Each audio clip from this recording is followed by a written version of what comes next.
और आज हम लोग बात करने वाले हैं मोमेंटम। फिज़िक्स में मोमेंटम का बहुत इम्पोर्टेंस होता है।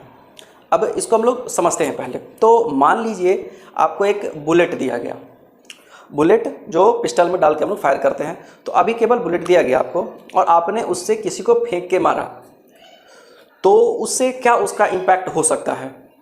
तो उसका ऑब्वियसली बहुत ज़्यादा इम्पैक्ट नहीं होगा। आपने जिस चीज़ पे, जिस ऑब्जेक्ट पे हिट किया या अगर किसी पर्सन पे भी हिट किया तो उससे बहुत ज़्यादा उसको कुछ खतरा होने वाला नहीं है। छोटी मोटी चोट आ सकती है अगर आपने बहुत तेज़ी से मारा तो, लेकिन जो डेथ वो तो नहीं होगी।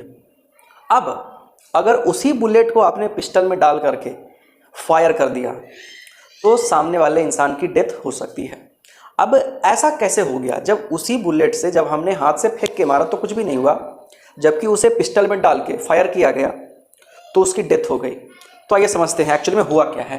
कि जो बुलेट है उसका मास हम लोग कंसीडर कर लेते हैं समथिंग 50 ग्राम। तो उसका मास होगा 50 ग्राम। जब आपने हाथ से बुलेट को थ्रो किया तो उसकी वेलोसिटी रही होगी अप्रॉक्स 40 मीटर पर सेकेंड या 50 मीटर पर सेकेंड, इससे ज़्यादा आप नहीं थ्रो कर सकते हैं। तो इसका जो कंबाइंड इफेक्ट है, बुलेट का मास और बुलेट का स्पीड, तो दोनों का कंबाइंड इफेक्ट हो जाता है 50। हम मैक्सिमम वाला ही लेकर के चलते हैं, 50 इंटू 50 2500, ये हो गया दोनों का कंबाइंड इफेक्ट। अब जब आपने पिस्टल में डाल के फायर किया तब उसकी स्पीड कई गुना बढ़ जाती है। तो मान के चलते हैं कि 500 मीटर पर सेकेंड हो गई उसकी स्पीड। और अब आप अगर इन दोनों को मल्टीप्लाई करते हैं, दोनों का कंबाइंड इफेक्ट देखते हैं, तो ये हो जाता है 25,000।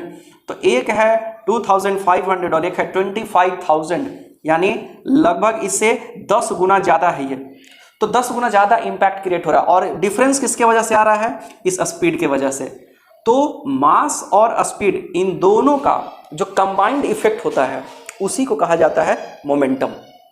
केवल मास कुछ नहीं कर सकता है और केवल वेलोसिटी भी कुछ नहीं कर सकता। अब जैसे लाइट की स्पीड होती है लगभग 3 लाख किलोमीटर पर सेकंड, बहुत ज़्यादा स्पीड होती है, लेकिन इससे हमें कुछ नहीं होता है क्योंकि लाइट के जो पार्टिकल्स होते हैं, जो फोटॉन्स होते हैं, उनका मास बहुत कम है। इतना कम है कि जो कंबाइंड इफेक्ट है वो नेग्लिजिबल हो जाता है।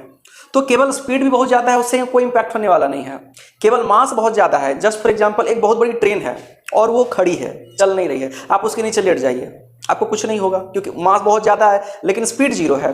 तो मास बहुत बड़ा है और स्पीड जीरो है, तो अगर दोनों को कंबाइंड इफेक्ट देखिए तो जीरो हो रहा है, कोई कंबाइंड इफेक्ट नहीं है, जीरो है। तो यहाँ पे आपको कुछ होने वाला नहीं है। लेकिन वही ट्रेन अगर 1 मीटर पर सेकेंड की स्पीड से भी चलने लगे तो ट्रेन का मास तो बहुत ज़्यादा होता है, मतलब अप्रॉक्स 10,000 kg तो जरूर होता होगा। और अगर 1 किलोमीटर पर आवर के स्पीड से भी चल रही है तो इसका इम्पैक्ट आपका 10,000 गुना जो है बढ़ जाता है।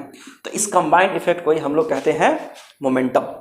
उम्मीद है आप लोगों को मोमेंटम्स के बारे में समझ में आ रहा होगा।